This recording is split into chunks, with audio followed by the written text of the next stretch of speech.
സഹൃദരായ സദസ്യരെ, പ്രസംഗ പാഠമൊന്നുമില്ല. ഒരു ഇഷ്ടത്തിന് വേണ്ടി എഴുതി തുടങ്ങിയൊരു എഴുത്തുകാരനാണ്.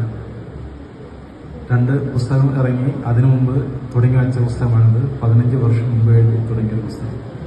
എഴുതി തീരാത്ത ഒരുപാട് വിഷയങ്ങൾ, ആത്മാംശം കൂടാതെ ഏട്ടറിഞ്ഞതും കണ്ടറിഞ്ഞതുമായ കുറെ നേരുകളുള്ളത് കൊണ്ടാണ് ഇത്രയും സമയമെടുത്തത്. എന്നിട്ട് പോലും അതിന്റെ പൂർണ്ണതയിൽ എത്താൻ കഴിയുമോ ഇല്ല എന്നുള്ള അവസരത്തിലാണ് ഒരു സുഹൃത്തിന്റെ നിർബന്ധത്തിന് വഴങ്ങി അവാർഡിന് അയച്ചു കൊടുത്തത്. അത് അംഗീകരിക്കുകയും പ്രശസ്തനായ ഒരു എഴുത്തുകാരന്റെ പേരിൽ അത് അവാർഡിന് ഇറങ്ങിപ്പെടുകയും ചെയ്യുന്നു എന്ന സന്തോഷ വാർത്ത എല്ലാവരെയും അറിയിക്കുന്നു. കഴിയുമെങ്കിൽ എല്ലാവരും പുസ്തകം വായിക്കുക, അഭിപ്രായം പറയുക. 5 വർഷത്തെ സൗദി അറേബ്യയിലെ ജീവിതത്തിൽ കണ്ടതും കേട്ടതും അനുഭവിച്ചതുമായ ഒരുപാട് വിഷയങ്ങൾ